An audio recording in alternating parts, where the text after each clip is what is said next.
This episode of The Edge is brought to you by Audible.com, offering more than 180,000 titles for smartphone, tablet, and desktop. To get a free audiobook of your choice and help Trek.fm at the same time, visit audibletrial.com/trekfm. And also by Enterprise in Space, an international program of the nonprofit National Space Society. Find out how you can help science and education and become a virtual crew member aboard the NSS Enterprise Orbiter by visiting enterpriseinspace.org. And if you want to join the conversation and share your thoughts on this episode, join the Babel Conference, our listeners group on Facebook. Just type BABEL into the Facebook search field. We look forward to seeing you there.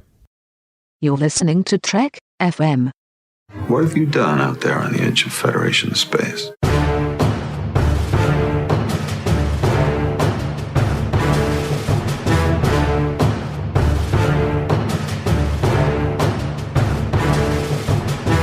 Welcome, listeners, to Postcards from the Edge. I'm your host, Amy Nelson, and with me this week, so excited, Norm Lau. I had the wonderful opportunity to meet Norm at Star Trek Las Vegas 50 over a year ago. I can't believe it. And in fact, he was pretty instrumental in getting me into this whole podcasting jig. So we can thank him. So Norm, you are an old friend of the network, but it's your first time on Postcards. So why don't you tell our listeners a little bit about what you've been doing and what's going on with you? Well, first of all, thank you for having me on. I mean, it's a thrill to be back on here at Trek FM, especially with you, Amy, because you have come so far so quickly. Well, thank you. I mean, I'm surprised that Chris actually allowed you to do 20 shows. I think that's fantastic, but or did I read that wrong? Yeah. You're doing a couple of shows, but I'm really proud of what you're doing here. You have become a very serious seasoned podcaster, and we did have that one small kind of meeting where I think it was one of my last shows for Standard Orbit. It was me, the Chief, Zach, Umpty Scratch, and one of those other underlings, and then you were off to the side. We were trying to rope you in too, and we're just like, come here. And I was so nervous, and you're like, come on. I'm like, no, don't bring me on. I don't want to be on air. And now here I am. And here you are. And I'm glad that you're here because you're doing a fantastic job. Thank you. But in terms of what I've been doing, ever since I left Trek FM, another network they were kind of making a hard pitch to me to start podcasts about Highlander, which is one of my all-time favorite passions. I love Highlander as much as I love breathing, so figure that one out. That's a pretty simple equation.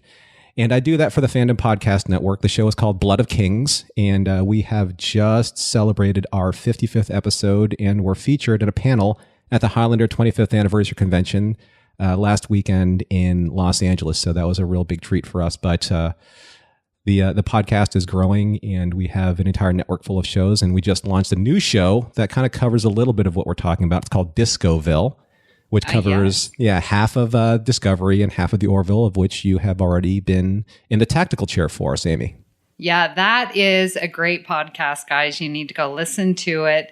And you're just covering both of them. I love the Orville. I'm totally on board with it, and covering Discovery. And you guys make really good connections and discussion about both of the shows. It's really good.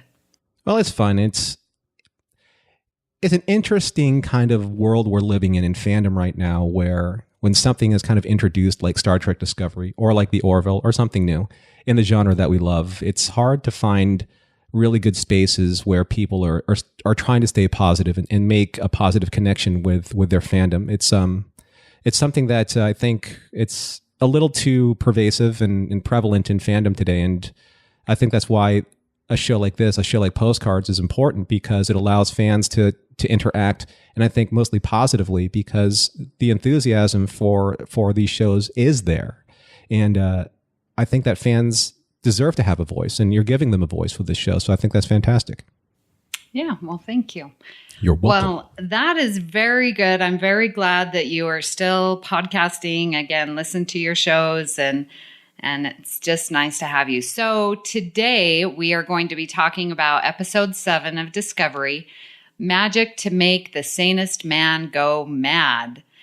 So, listeners, if you want to participate, please make your comments on the Babel Conference. That's our listeners group on Facebook. And we post every week that we have new episodes drop. And so you can enjoy and participate in the conversation there.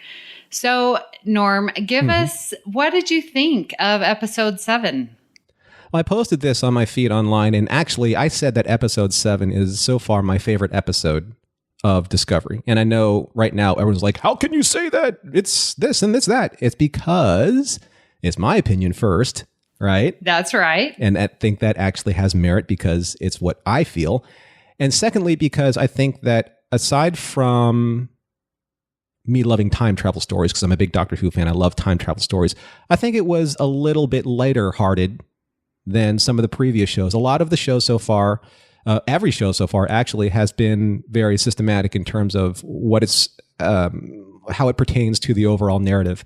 And I think this one does, but it's still what we'd like to call like a bottled episode where you can take yourself out of the overall narrative stream and just really enjoy the show for what it is. I think it's probably one of the better character-focused shows, especially with, what's happening with Burnham. Tilly can do no wrong in my book.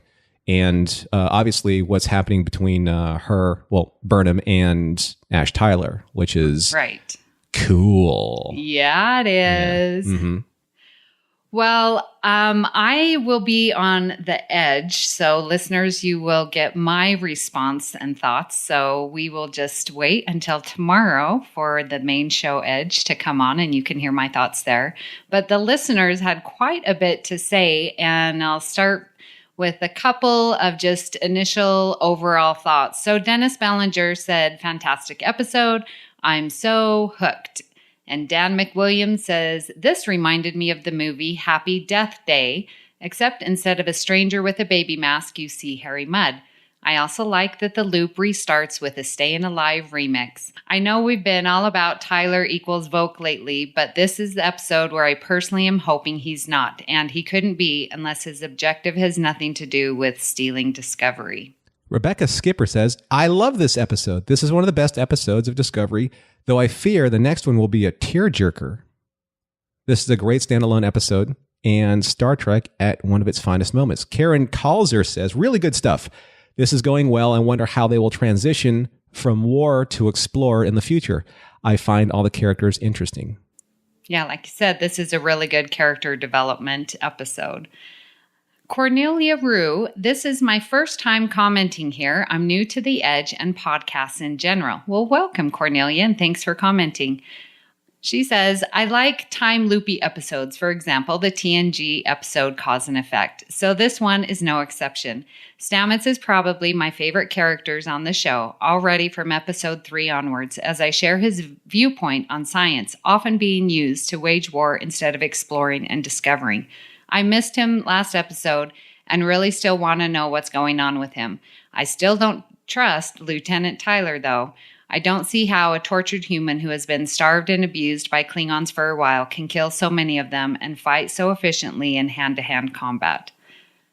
So, there's definitely some points that we are going to touch on. And the first one that I get to choose, because I'm the host, is cause and effect. I was watching with my brother and was like, oh my gosh, I love it. I love it. And we reset and see the whole thing over again. Just made my TNG heart so very happy. And I think a lot of other people were happy as well. Joe Saltzman says, very cause and effect. I'm very impressed by this episode. Did you think cause and effect, Norm? Not at first, but then they started doing the Groundhog Day scenario. And then, yes, because cause and effect is, I think, one of the best episodes in TNG. Agreed. It's very smart, and the way that the episode resolved in itself was, really, really clever. Of course, we saw Kelsey Grammer at the captain of the Bozeman at the end, and I thought that this treatment was a little bit more, I guess, abstract compared to cause and effect, because cause and effect, you had to figure things out increments at a time. And in this case, Stamets was being kind of like, he's the outside X factor here. He can actually, as far as I understand, can coexist in multiple planes of the temporal experience. So we don't know exactly how powerful he really is. I mean, he could be a cosmic cube level type of guy right now, right? Yeah, yeah. So it's interesting that they downplayed how powerful he is in this episode, but I think that he's going to be instrumental in possibly salvaging something that goes really wrong in the future for Discovery, because he can now operate outside of time, that's like superhero level, right? Right. Yes. Well, Christopher Query says, let's do the time warp again. It's time for the show when the timeline is altered. It's about time. All right, get it there. I didn't notice Saru's threat ganglia reacting to the presence of danger on the ship. Burnham didn't seem to have a problem believing time could be altered and even knew about Vulcan research into the matter. I guess the Vulcans have been busy since the NX-01. I would be negligent if I didn't point out the first time that time travel happened in TOS, it seemed to be a surprise. Also, I wonder if Lorca's eyes hurt when he beams.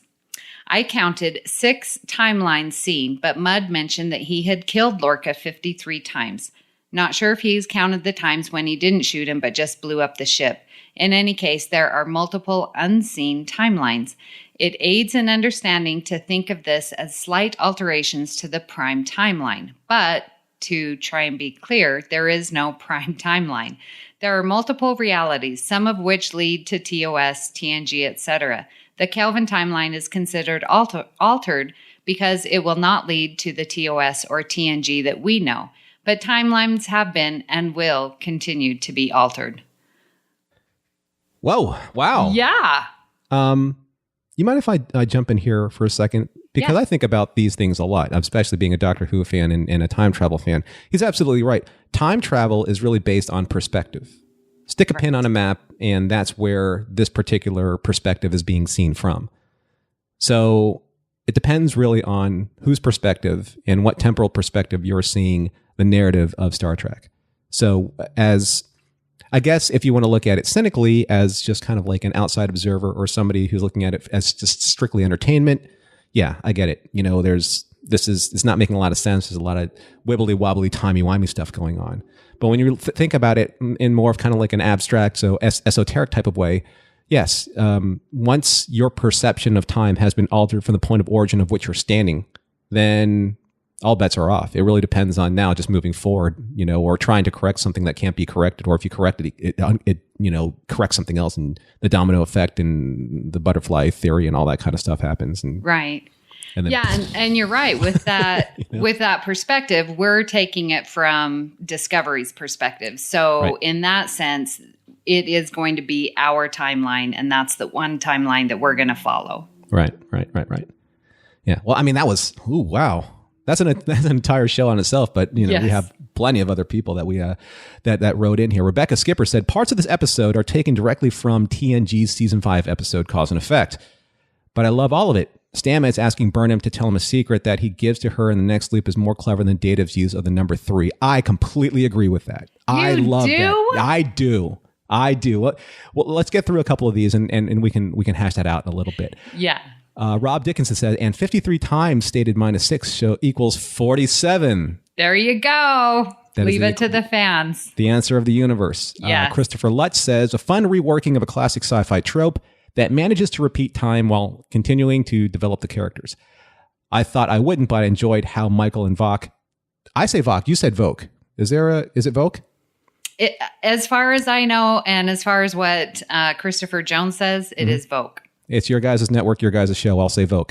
Voke reveals their feelings for each other over the course of the episode. Their relationship grew and felt very natural despite the strange circumstances. It felt like cause and effect with a little Doctor Strange thrown in for good. I'm probably sure he meant measure. Benji Stanley says, this one was great and felt like a tribute to cause and effect without being the naked now to the naked time. I thought that was good. Wes Huntington says, this was like cause and effect with humor. Okay, all right. I'm seeing it. I love cause and effect. There's definitely some good things here. And Davey Elmer says, I've seen people online comparing this episode to TNG's Cause and Effect, but the episode that it personally reminded me of most is Voyager's Before and After, at least structurally, which is nice since Before and After just happens to be one of my favorite episodes of Voyager. Now, I'm not familiar with Before and After. Does this episode remind you of that? I don't know Voyager as well as some, so we probably have to send out a subspace signal to some of our friends over there at To the Journey, and maybe they can answer that for us, right? Yes. So are you gonna pick that thing with me? Are you gonna pick that knit with me? I am. Okay. All right. I like this episode of Discovery because, yes, you do see more of the character developments in it, which I think Cause and Effect you don't. They are merely trying to get out of the time loop. So it's more the techno babble and let's get out of it. So I like Data's use of 3 and that we see it. But again, it's more just that technology side of it and not dealing with the personal. Yeah, they're playing poker and we do get to see that in Cause and Effect. But I don't know if it's more clever. I'm going to just leave that there. What do you think? Well, I guess clever is kind of like the operative word here. I think that maybe the use of the number 3 is more clever because I do believe that Data says his positronic matrix allowed him to learn from every temporal encounter. But I do think it is clever that the writers, see how I sidestepped that? Yeah. It's clever that the writers put in a personal touch for Burnham because it snapped her immediately out of the reality that she was in and made Stamets instantly credible to what he was saying in front of her. So, and it also, I think it wounded her a bit. Seeing that. And in that sense, also kind of wounded us as an audience because it made her, I think, probably for the first time emotionally vulnerable. Right. Yes, very much so. So, yes, it's definitely good. I appreciate that. Yeah. But I still like Cause and Effect. Well, we all do. There's no one saying that it's bad. It's just, yeah. No, I think that, if anything, I don't think that you can draw a direct parallel to Cause and Effect. I think that there is a trope here from science fiction about reliving certain loops of time. I mean, think about Galaxy Quest. It's like hitting the omega-13, right? You can cause that effect to rehappen the way that you want to reshape it. Groundhog Day is probably one of the best examples. I mean, it's a standard in science fiction to be able to fold time back in and of itself and try and actually fix something that went wrong. That's tradition in science fiction. Yeah. Well, moving on to the next topic, this got quite a bit of response as well. There's a disco in the disco. Woot woot. Party. So Christopher Baca says, it was fun seeing the disco lights from outside the Discovery. How there's a party going on at that house, right? Mm-hmm. Mm-hmm. And Suman Dwan also love the party. I'm really into musicians right now. Best line ever. It was fun to see a new side to Tilly. Now you like Tilly. What side haven't we seen yet? Right? There's always something new with Tilly. It's like dealer's choice. She's literally like she is the most entertaining character to watch. Because you don't know what's going to happen next. Right? Yeah. So Josh said, but don't they still make new music in the 20th? I don't know why I went into William Shatner mode. I usually don't. I did. It's like, but don't they still make new music in the 20th? This is like going to a present day rave party only with nothing but classical music on the playlist. Yes. So there was a little concern about that. Rebecca Skipper says, okay, really? It's the 23rd century in the story. It's no different than Riker liking jazz or Perez watching old cartoons. And Janessa Chiarda says, or Cisco, making all of his senior staff dress up in baseball uniforms and playing a game. That's like the equivalent of dressing up for a Ren Fair today. When does anachronism not be, not fall under like heavy criticism in Star Trek? You know, because, exactly. Okay, so let's think about it this way. In 200 years from now, forgive me, folks, I don't have every single decimal point in place. But say 200 years from now, this is happening and they're listening to a variety of different music. I mean, we still listen to Mozart, right? You know, we still have classical stations that go all the way back to like the late 1600s, early 1700s. That was 250 years ago or something like that, right? 300 years ago. We still listen to it. We still enjoy it. It's still part of our vocabulary as people. It's still part of our culture. It's not a stretch to imagine that they're going to throw back some classics, you know? And, I mean, you know, Zephyr Cochrane, heck, he had Magic Carpet Ride on his playlist, you know, when he was throwing down the Phoenix. That's right. And we're only seeing one portion of the party. We're not there for the entire, 4 hours, and maybe their music, obviously, I would assume, have 23rd century music. But that one little scene, it happened to be our music, disco music. Well, think about the parties. It's like, let's throw an 80s party. Everything has to be 80s themed, right? Yeah. That was 30 years ago. Right. What if they said, hey, we're going to have a disco theme? Boom. It's done. You can do it. So I don't know. I think that everyone's got to be a little bit more forgiving of stuff like this. Yes. That's my opinion. That's me, Norman Lau, on the Fandom Podcast Network, and not affiliated with Trek FM in any way. You're so bad. I'm protecting you from the wrath of answers. So. Not to mention that you're associate producer on every show, but that's okay. Oh, gosh. That's right. I am. I can do that, right? Well, Clinton Germond, so sorry for, name pronunciations. Have to admit, I find myself thinking this party is not anything we would have saw on any other Trek except on TNG's lower decks. No stuffy bridge crew for Discovery. Stamets is quickly becoming my favorite character. Mm-hmm. Brian Louie says, the thing I love most in this episode was hearing an Al Green song in the background during Tyler and Michael's dance. Another great episode with character development. And Christopher Lutz says, Staying Alive was playing. Very cool. Yep. Who can argue with that? Had some great, Al Green, Staying Alive. It was all good music there. Yeah. I believe it was Wyclef Jean's Staying Alive. His remix version of it. Yeah. The remix. Yeah. Yeah. All right. Well, talking about Stamets, we definitely get to see him. I remember last week going, what's going on with Stamets? He was loopy, he was weird, and we get to see that all over again in this episode. Christopher Query says, Stamets is now like Guinan. He has a perception that goes beyond linear time. Might help to explain what happened with the mirror when we saw that a couple episodes ago. Mm-hmm. Rob Dickinson said, could this just be the start of Stamets' journey to becoming a traveler? See? That is an interesting theory. I know, right? Yeah. That's pretty cool. Dan Rhodes says, the moment I most enjoyed was how Stamets reacted to Burnham's secret. The initial reaction is tender, but he also has a sweet dance with her later. He's become such a different character from the one we first met. I want to see him become more mentally stable, but I hope it doesn't cause him to repress this side of himself again. It would be a shame to see him return to being a jerk that we met the first time we saw him. That's true. Maybe he's done a little too much LDS. The joke just never gets old. Right? I love it. Davey Elmer says, Anthony Rapp's Paul Stamets has become my new favorite everyman Star Trek character, and I love that his interactions with the Mycelium Network have had such a loosening effect on his personality since it made for some fun interplay this episode between him, Burnham, and Tyler. I especially got a kick out of the scene where he danced with Burnham and told her about the first time he met Culber. That was very sweet. Yeah.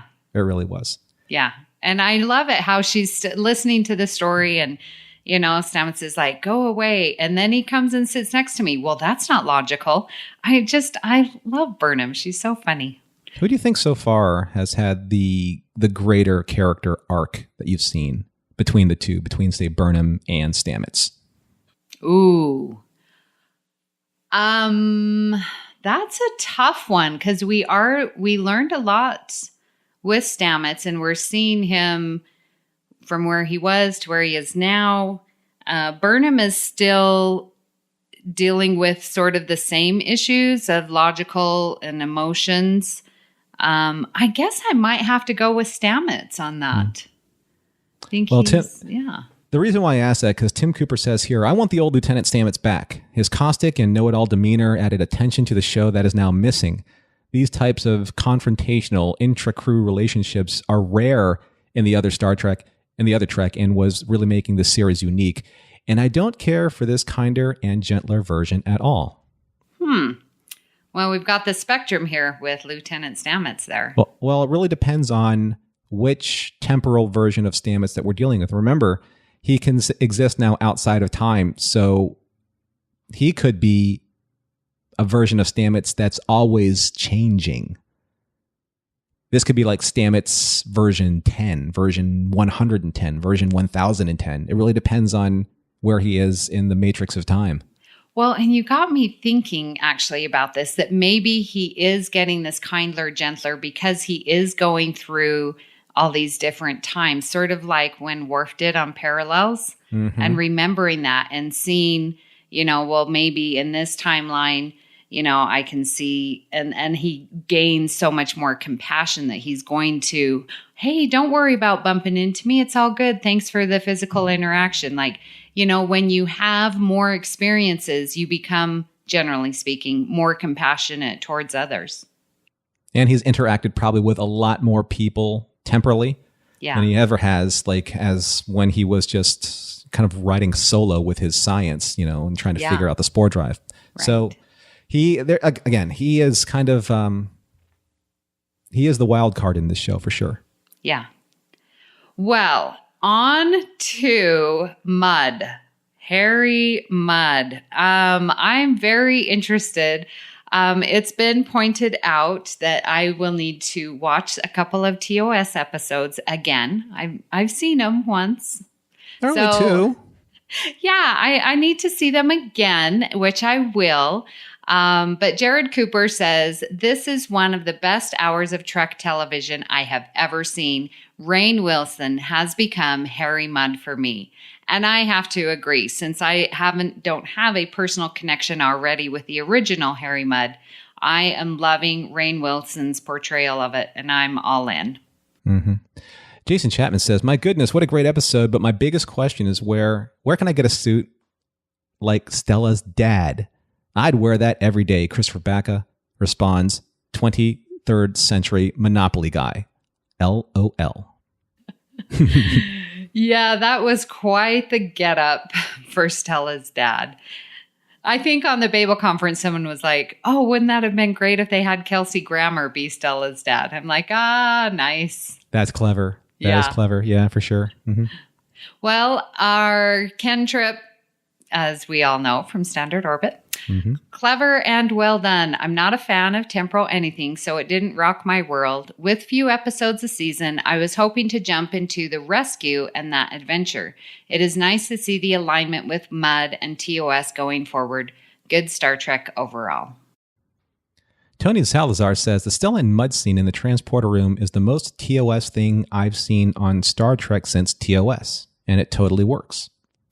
So do you know why? Do you have that opinion? I think that a lot of original series fans, when they see an original series reference like this, because we love how it's directly tying into the original series, especially I, Mudd. I guess it's just emotionally satisfying, but I don't think it is like the most TOS thing that I've seen in this. I think that probably I'm looking things more spiritually TOS as opposed to practically TOS. I mean, if you're looking at things like the phasers and the communicators and hearing sound effects and all that kind of stuff, there's a lot of TOS in there. But for me, TOS has always been about the pioneering spirit of exploration. And I think in some cases, not all cases in the show, but some cases, you are seeing that pioneering spirit, or at least trying to boldly go. So it's, there's no right or wrong to this. It's whatever the show means to you. So if it means, that he's seeing a Star Trek moment, then he's seeing a Star Trek moment, a TOS moment. And that's great. Yeah. Well, Christopher Lutz says, love Mudd's use of Mon Capitan. That made my heart a little happy as well. Did you, were you, I was thinking of you because I was like, that's Q, Mon Capitan. Yeah, exactly. Yeah. A nice geek out moment for me. I was nervous about this episode going in, but it really proved to be the most fun episode yet. That was probably the one aspect I felt the series was lacking. Glad to see the show be a little silly for an episode. I agree. And Davey Elmer says that I mentioned this before, but prior to his appearance in Choose Your Pain, I was only tangentially familiar with Harry Mudd, and yet I've absolutely loved his 2 appearances in DSC thus far. Rainn Wilson feels like the perfect antagonist for DSC's crew, especially Lorca, and the setup of his plan was the perfect framework for some great character interaction and development, particularly for Stamets, Burnham, Tyler, and Tilly. I think that Rainn Wilson really just brought it home. I mean, he was awesome. I'm not exactly sure who would have been better at that, I mean, I don't know. It's hard to say, but he was great. Yeah, and I said this last time on Choose Your Pain. It's Rainn Wilson, we know him, Dwight, from The Office. I can't even see Dwight at all. To me, he's taken on that character. He's Harry Mudd. I think it's great. I think it's great acting. Well, I think that in Choose Your Pain, we didn't get to see the Harry Mudd that Roger Carmel played in TOS. The conniving, roguish, kind of, you like him, but you want to kick the crap out of him kind of Harry Mudd. In this one, though, in the long episode name, yes, in this episode, you got to see kind of where Rainn Wilson was able to flex his chops as Harry Mudd. And I thought that it was a far better version of Harry Mudd than we saw in Choose Your Pain. Yeah. Well, let's move on and talk about Ash Tyler and Burnham here. So, and there's going to be some Is Tyler Vogt comments as well. So we're just sort of lump them all together. So Suman Dwan says, really like the relationship development of Tyler and Burnham. I continue to sway to the side of Tyler is not Vogt. His behavior and language is so human. Dancing, giving a toast, the kiss. How could Vogt learn this all and undergo major surgery in 3 weeks' time? I listened to Chris' notes this past week, and it causes me to sway the other way. But seeing him in this episode, he's so human and tall. Vogt was short. Christopher Lutz says, I'll be more surprised if Tyler isn't Vogt at this point. It's so much more dramatic and interesting if he's a Klingon spy. The most significant thing for me is the fact that we haven't seen Vogt since Tyler showed up. Vogt's arc is too important to just ignore all this time. Yeah, I read through the comments and I'm just sort of going back and forth myself. I'm thinking I don't want him, but then I see, oh yeah, it's going to be good for the story. I'm going back and forth on it. Do you think this is just a social construct, a social media construct that just happened? I know, right? And then I think about that too. I'm like, well, maybe it's just because everyone's on social media reading and reiterating the same fact that now we just seem to think that that is the case. I don't know. I mean, I think there is something up with him. I just don't think that there's a Vogt-Tyler correlation. I just don't see it. I do see that he may be some type of double agent of some kind. Maybe he was rewired, but not physically Vogt. I just don't see it. Kind of not like the Arn Darvin kind of way, Well, Janessa Chiarda says, and I will paraphrase here, what's going on with sleeping in your uniform, Burnham? And what's going on with the man spreading on the bridge, Tyler? That was funny. Yeah, when I saw her wake up from her pillow and she was still in her uniform, I'm like, no, we've seen those really awesome pajamas, right? With Stamets and the doctor. So I don't know why she wasn't wearing that. And then someone on the Babel conference was like, what's man spreading? Well, in case you don't know, I looked it up. And that's when guys, particularly, when they sit down and they take up 5 seats because their legs are spread and their arms are out, they're man spreading. Oh, you mean what Riker does every episode? Exactly. And I read that and I'm like, oh, what Riker does. Got it. Right. Yep. Clinton Dramon says, great episode. It's going to be hard if when Tyler turns out to be Vogt, maybe he'll decide he loves Michael too much and decide to stay human. Just kidding. I don't know. He could love her. Maybe that's what keeps him from turning. Yeah. Yep. All right. Davey Elmer says, I'm still watching the episode, but wanted to comment on this whole Tyler is Vogue thing. There are several huge holes in the theory that no one has yet been able to fill. And he has 4 points, and I will read them. Number 1, the fact that Tyler speaks English flawlessly. There's no chance in heck that Vogue could have learned perfect English in 3 weeks or less. Number 2, the fact that Tyler has an actual, verifiable history and service record that the Klingons could not have faked. Well, that's probably the debatable part, but that's okay. Number 3, the fact that there's no way the Klingons could have changed Vogue's internal physiology and or made it undetectable to medical scans. And number 4, the fact that there's no way the Klingons could have implanted the personality and memories of the real Ash Tyler into Vogue without creating detectable anomalies that would show up on a medical scan. So, there's some thoughts to ponder if Tyler is Vogue. Those are well thought out questions or points. Yeah. Davey Elmer says, it was fun getting to see Burnham loosen up a little bit by necessity and connect with Tyler, especially since Sonequa and Shazad have electric chemistry. Can't deny that. They really do. Yeah. It's sad that the two characters don't seem to remember their first makeout session, but hopefully we'll get to see them in a proper one, that the proper one that they do in fact remember at some point before the season's end. Sorry, I got flustered there for a second because I really do too. I was really surprised because I was talking with some other people from the network, and it's like from last week, I'm like, what really was that meaning when Tyler pushed the chair out with his foot? You know, that was sort of flirty. And, you know, who I was talking to is like, oh, that didn't mean anything. So this whole week, I'm like, yeah, there's nothing going on between Burnham and Tyler. And then this week, it just hits me like a Mack truck. It's like, oh my gosh, I wasn't prepared for it. I'm going to throw a little bit of a curveball out here because we're still kind of wrapping up the whole Vok is Tyler is not is Tyler, whatever. What if Tyler is a Vulcan extremist sympathizer? Oh. Remember, the Vulcans have this agenda against Sarek. And what if he was, I'm not saying that he was planted on the Klingon ship, that's a bit of a stretch, but what if he's always been there? Like, what if he's always been kind of like the sleeper agent that's just supposed to find Burnham or try and attach himself to Burnham's narrative in some way? Because, I like it. Because he has a great ease about himself around her and doesn't really entertain anybody else but her. Well, he was socializing at the party. He was, but he sidled up to her, and then Tilly just kind of said. Yeah. And he did kick the chair out for her. Yeah. He's making a direct attempt to ingratiate himself with her. I'm just saying. All right. Something to consider. Yeah.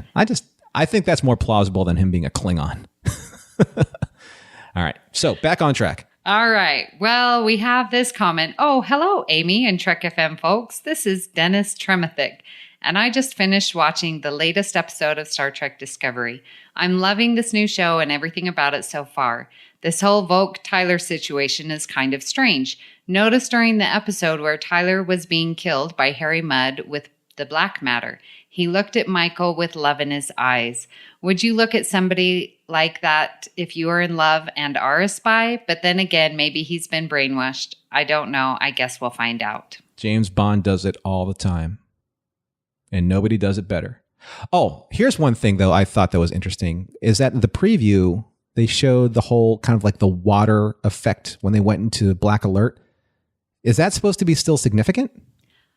Well, they didn't use it the last time, right? And we made comments about that it's like we're not seeing it, but now because we were thinking the tardigrade and it's not just the spores. So did it show up again in this episode? I thought, no, not in the episode. I thought they showed it in the preview, kind of like previously on Discovery. So I don't know. I thought I don't know. Maybe I'm thinking of a different preview. If I'm wrong, then you can send all the emails to Amy. That's right. That's right. Because I'm transporting out of here. You'll use the spore drive. I will. Okay. Yep. Well, here on Postcards, we don't read all the positive comments. We do like to talk about some of the negatives and questions that listeners might have had. So we're going to start with Sam Greenwood. And he says, didn't like Mudd in this episode, and the time distortion trope is overused. I give the writers credit for implementing it in a new and interesting way. So is time distortion trope overused? I think, I have this, it's an interesting topic of discussion. It's only overused if you follow everything all the time in science fiction. But then again, remember, we're trying to get a new audience into Discovery. So if you've never seen Star Trek ever, this is a first time for everybody. Yeah. Right? So I've seen Star Trek ever since, the original series on. I've seen it all, right? Maybe with the exception of Voyager. I didn't follow Voyager that much. But when you see it for the first time, it isn't a trope. Yeah. It's so cool. It's so cool the first time. And this is what I think that... I think it's something that Star Trek, or at least the Discovery production team, has an agenda for. They need a new audience. Yeah. Right? They need new people to carry the torch for Star Trek. I'm not saying that they should disavow the old fans, but they have to cultivate new fans. And they have to show them something cool. And this is cool. Yeah, it is. I'm going to get so much... You're going to get so much hate mail from me, I'm telling you. Oh, whatever. Yeah. All right. So Mark Rodriguez says, can you see the real Mudd, Roger C. Carmel, as a murderer? This is not supposed to be a reimagining of the Prime Universe, right? We are supposed to believe that this guy is the same guy from TOS. I don't think I'm being too hard on the writers. I just think if you insist on including familiar characters for reasons other than name recognition, make them familiar. And when Kirk sent him away to prison after Mudd's women, he wants to trap Kirk on the planet, not murder him over and over. This is like the new DC Universe films where Superman snaps people's necks. One person's neck. I'm sorry, I'm going to take exception to what happened there. One person's neck, and it was a Kryptonian's neck. If they want to use familiar characters, make them familiar. How was Mudd any different than any murderous con man? What was Mudd like about him? The fact that he says Stella? I think that no one knows what people were in their past. You're seeing Mudd from his past. And perhaps something between now and then has changed him to be a little bit more of a con man and less of a... I'm not even sure if, I don't think that Mudd would do anything out of the ordinary to get what he wanted. I think murder is included. And this is somebody who loves the original series. I think that in 1966, 67, there is a certain kind of nostalgic charm and shucksness about the way that they told stories back then. Back then, it was westerns and westerns and westerns, and then a little bit of science fiction, and everything was wholesome. Today's storytelling is more mature. So you have to approach storytelling more maturely, and characters have to be more maturely rounded. So this Mudd is this Mudd. This is, I think, the way that Mudd should have been told today in 2017, not in 1966. Yeah. I mean, maybe Mudd would have been murdering Kirk over and over if that, wasn't so taboo, back in the 60s type of thing. Right. I think that's what made Khan, because Khan did try to murder Kirk, right? But more flagrantly and blatantly. But yeah, I think that Mudd is a little bit more devious than Khan was. So I digress. Put me on. Maybe I'll just have the chief interview me about this on Standard Orbit again or something. Yeah. Well, Nicholas Anastasio says, first off, let me say I like the episode a lot. That being said, what I loved about it also makes me pause. It was by far the most Trekkie episode of Disco yet, but in a way that also made it, the least disco-like episode of all. I'm not saying it's wrong for the show to ask us to accept standalone stories in content and in form for a series that has made so much effort to define its heavy tone, moodiness, and extremely tight episodic continuity with itself. It's just a bit of a gear switch. It just clashes completely with the somber, pensive ending almost every other episode has ended with. I'm not saying it's bad, just requires a bit of an effort on my part, since until now, they've been very consistent with themselves. So I think that, you're shifting gears, going from the drama and the arc and the storytelling, then you get this standalone, sort of a funnier one. I think that gear shifting has been problematic for some viewers. Well, the funny thing is, I love Nick. Nick and I are, we're really good friends on the Facebook and on the social media. And yes, Nick, I will get up to San Francisco one of these days, and you and I will share good stories. But I think what he's getting at is that Discovery has been so consistently not something, and it's kind of softened up to be something that appeals probably more towards a mass audience. But I think that's also important too, because you want to have moments of levity. I think that reflects itself in the disco party itself, right? You are at war. You are at war since the very first episode, and you are in this constant battle against the Klingons every episode, and you're surviving, and you're surviving, and all of a sudden we have a chance to actually lighten up a little bit and enjoy ourselves and remember what it is to be alive, and to appreciate the camaraderie and just to lighten up a little bit. There was an episode in Deep Space Nine I kind of attributed the party to, where they kept bringing back those spent phaser casings. And they kept, they had this ritual where they pull a spent phaser casing and then put it on the wall and said that this represents, all the people that have fought and all the people that have died. And I thought that it's really neat to see just people as people, or the crewmen as people, just surviving with each other. And there are scars, and there are regrets. And I like that how Vox said, how Tyler said, these are for the 10,000 souls that will never be with us again. It's important that you see smaller moments like that as opposed to these larger wartime moments. So Nick, you're wrong. No, I'm just kidding. I love you. You're right. No, I'm just kidding. I love you. You're ambiguous. So. Well, Frosty Winnipeg says, have to give it a thumbs down for it being the first Trek episode ever without a scene before opening credits. That and a plot that's been done to death. Not saying it was bad. I love time loop stories, but it's been done to death like Lorca. Ha ha. So there was comments, and there was another episode, Encounter at Farpoint, that did not have an opening scene. It just started with the credits. So it's not the first, or it's not, the one to not the only one. We had one other Encounter at Farpoint. Well, cold openings, I mean, they're not a rule, they're just, right. They just, happen if the narrative, sustains it. So, and nice homework on Encounter at Farpoint. Well, I leave that to Justin Ozer, my co-host on Earl Grey. He's the one who made that comment. What did I tell you about taking credit when you're supposed to take credit? That's never apologize for that. It's just steal my ideas if you want to. Clara Jean Cook. Just a few queries. Why does Burnham appear to sleep in her uniform? Aren't there disco-issued pajamas available? How does Mudd get access to the ship's computer? I was a bit confused about that, and Mudd's bunny bug-eyed helmet was really distinctive. Is that an inside reference to some other science fiction? I was actually pretty amused about that.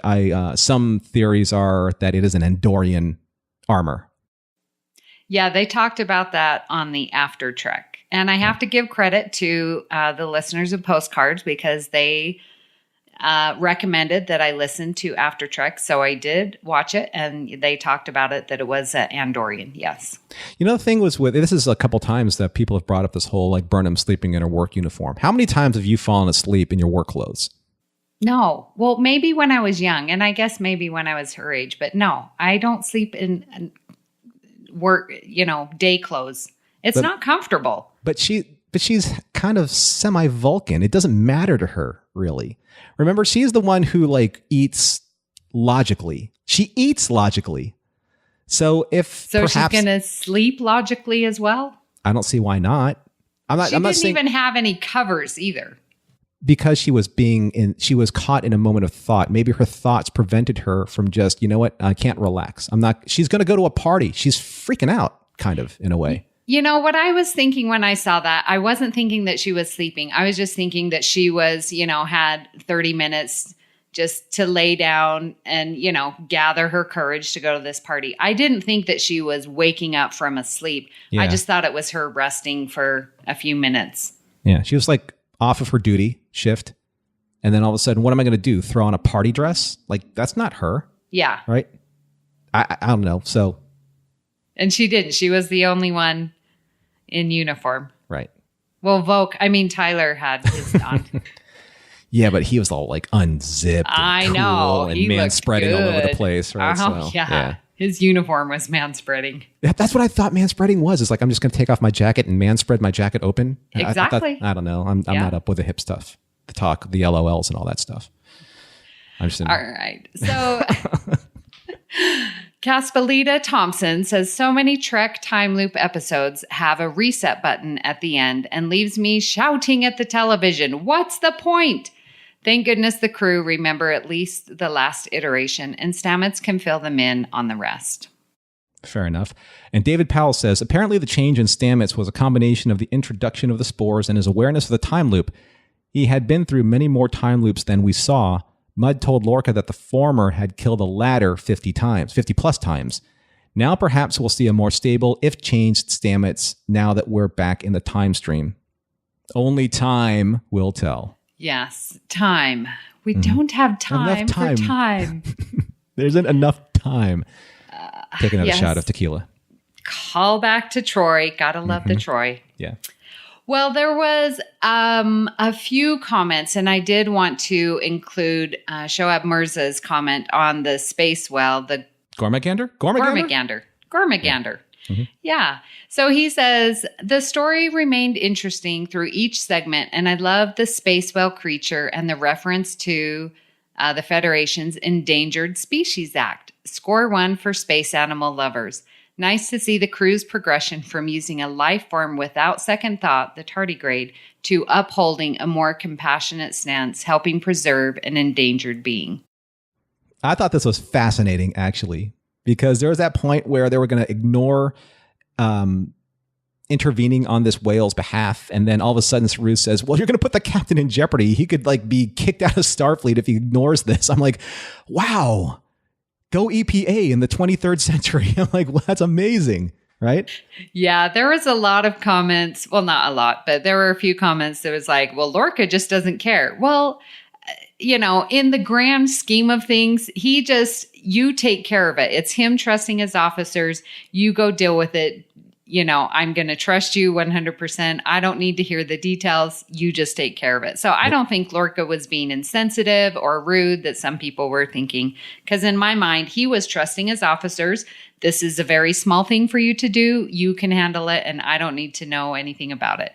Lorca's thinking about wars and how to beat the Klingons. Yeah. And his junior officers can take care of kind of like the other details. Yeah, exactly. Right? Yeah. What do you think Picard would have done? Oh, saved it, of course. No, but I mean, what he says, lower decks crew, you take care of this. I got other things to worry about. Yeah, he would have said, Riker, you get on it. And then out, wouldn't even have a second thought about it. Fair enough. Yeah. So, Norm, why don't you give us your final thoughts on the episode, and how do you think that the fans responded overall? Well, I mean, I really enjoyed this episode. I said that it's my favorite episode of Discovery so far because I think it's a really nice balance between drama and a little bit of humor. I mean, Stamets provided a lot of humor, but he also provided probably one of the most poignant parts of the show where I think he taught Burnham how to at least connect. I'm not going to say that he taught her how to love, but he taught her how to connect. And I think that's super important. This is the discovery portion, of going back to the play on words of both the show and the meaning of the word. So I thought that was just touching in how he talked about his own relationship, and how that happened. I just thought that that particular scene was very magnetic.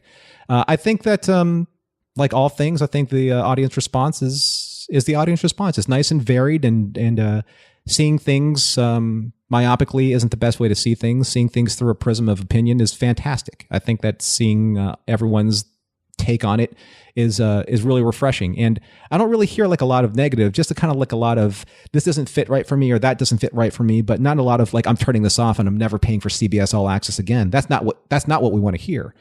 We do want to hear everyone's thoughts and feelings and kind of ideals of Star Trek being challenged. And I think that that's what's happening. So good on you, fans, and keep writing in. Yeah. When you said that, I was thinking, man, you weren't around for the first 4 episodes, but I think since then, there really hasn't been that much negativity. I mean, yeah, more of the questions of oh, this isn't fitting for me, but I like it. And, so I definitely can see that. And I agree. There's some things that don't fit with me, and you just take it as it goes, and hopefully it'll be explained later down the road. I mean, we're only almost at the halfway mark now, right? How many episodes are there going to be? 15?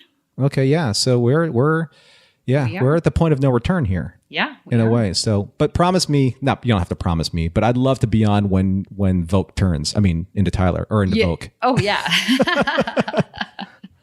Absolutely. I'll pencil you in there for whenever that happens. So we had some listeners just want to give their closing thoughts. We have Bill Sweet says, I was pleased that they took what's pretty much a trope and were able to squeeze some great material out of it. Honestly, I remain perplexed by anyone at this point still saying that this is not Star Trek. It literally hit all the buttons and kept going. A technobabble premise which, as you peel away the layers, reveals the human heart underneath. And some wonderful backstory for Mudd and his bride. I don't think it was as earth-shattering as last week's episode, but it was a wild and unexpectedly comic romp. Chris Chaplin wrote, from its self-contained plot, TNG, like spacefaring creature, time loops, and great character insights for Burnham and Stamets, this episode doesn't top last week for me, but it secures this as true Star Trek more than what we were told this series would be, more like Game of Thrones. The silly ending kind of was a letdown, but it was inherently Star Trek. Clara Jean Cook says, I love this episode. My favorite scenes were between Stamets and Burnham. I loved how sympathetic he was towards her, which makes me feel we are getting to know him better. I really enjoyed Lorca's death montage and found it pretty funny knowing that he was being resurrected with each loop. Tilly seems much more confident, which I like to think is partially down to having Burnham as a friend. The space whale was great, although due to its crap mating habits, I think it's more like a space panda. Lorca is amusingly totally uninterested in that whole conversation. This is true. Suzanne Williamson wrote, I want to know where Saru's threat ganglia was. Seriously, he's supposed to sense these things. And then Justin Oser replied, maybe his ganglia could tell everything would be reset because they're just that good. And then Suzanne replies, I'm also guessing that the temporal police are still busy with Captain Janeway, and that's why they didn't show up either. I have a theory about the threat ganglia, actually. Yeah. So from what I understand about Saru is a prey race. There was a predator-prey balance on his planet. I don't think that Harry Mudd was a predator to him, as he felt in the past. Say, like, Burnham directly threatened Saru. Yeah. So he has that pre-programmed, like, in his his ganglia reflex. But I don't think that. I think that also, since Harry Mudd was operating out of the time stream, it wasn't affecting Saru directly. So he never had a chance to hone his ganglia on him. Right? So I guess Mudd was a threat to Lorca, not necessarily a threat to Saru. So maybe that's the way it is. I don't know. Yeah. I could be completely 100% wrong. Again, send all your emails to Amy and leave me out of it. So, well, I really appreciate all you listeners and those who commented on the Babel conference. We had an amazing 225 comments at the time of this recording. So keep on posting. I love reading what you have to say. And be sure to check out our Discovery coverage throughout the week. So let me run it down for you. We've got Monday with Bruce and Brandy, where you get to actually see them, not just hear their voice, but see them on Live from the Edge. And that goes on Mondays starting at 9 p.m. Eastern. And then it will be dropped on Tuesday as a regular podcast. Now, Mike Schindler does an amazing job with Tracks from the Edge, and that's our commentary show, and that drops on Wednesday. And you get your Postcards from the Edge on Thursday. And of course, you catch the full analysis on the Edge main show, which drops on Friday. And then to wrap up the week, we've got Notes from the Edge with Christopher Jones on Saturday. And he does the links between Discovery and the broader franchise. You can find all of these shows in the main feed for The Edge and in the Trek FM master feed. We'd love to hear your thoughts on Discovery, of course, and the best place to do that is the Babel Conference, our listeners group on Facebook. I talked about that at the beginning of the show. And you can find us on Twitter at Trek FM or send us an email using the contact form on our website at trekfm.com/contact. Choose to send to a show and then choose the Edge, and that will come right to me. Which reminds me, I have an email that I would like to read from Lisa Slack. So Lisa Slack says, after this, my love for Paul is even stronger than before. Paul Stamets. Mm-hmm. At first, Paul was acting a little weird, hugging Michael and all that. But as he had to deal with the time loop so many times, he started to get back to the way he was when we first met him. However, he was still more friendly than he was in the first episodes. Now on to Harry Mudd. He was great, and I loved him in this episode. He was funny and serious at the same time. I also love that he and Paul made it clear that while we saw a bunch of time loops, we, however, did not by any means see them all. This is more than I can say, but I will leave that for other more brilliant feedbackers. So I appreciate getting those emails. You can send them to me and I can read them on our show. So Norm, tell us, where can people tell you all about Discovery and say you're wrong about your thoughts? You need to tell them so they can complain to you and not to me. This is your show. I have nothing to do with it. I'm just saying, you kept saying to email me. I would like them to contact you as well. Okay, so you can always find me across all different platforms on social media. You can find me on Twitter at Starfighter1701. You can find me on Instagram at SoCalSwordfighter. And you can find me on the Blood of Kings podcast at Blood of Kings Pod on Twitter, and on the Fandom Podcast Network at FanPod Network. So if you want to send any of the negative email to me or positive email, I like positive email, please do. I love talking about Star Trek, so yeah. You're also on the Babel Conference. I am on the Babel Conference. Yeah. My name is Nick Anastasio. That's my alias. Nick's so going to love that. You can send all the messages directly to him or to Amy. I have nothing to do with this. I'm transporting out right now. Okay, you can find me on the network. I am one of the hosts on The Edge with Brandon Shea Mutella and Michael Schindler. I am also on Earl Grey with Justin Ozer and Richard Marquez. You can find me on the Babel Conference, which is my favorite place to be. You can also find me on Twitter at Miss Amy Nelson. Now, we'd like to also thank our associate producers here, Norman Lau. I paid to be on this show, by the way. Yes. I just want to let you know. It's not like she wanted me on the show. What? Tony Robinson, Thomas Puleo, Lisa Slack, Shoaib Mirza, and Richard Rutledge. Thank you so much for supporting The Edge. If you'd like to help us keep all of our shows going and even become an associate producer yourself, visit patreon.com/TrekFM for all the details. So, Norm, again, thank you so much. I'm so glad you've had me on your shows. Now I get to have you on one of mine. This is such an honor and a pleasure.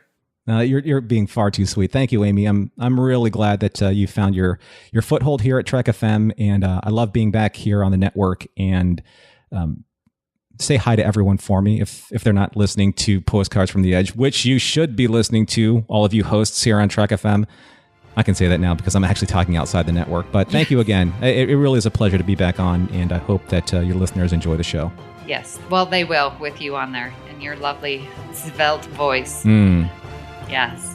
So join us next week for another episode of Postcards from the Edge. Hailing frequencies open.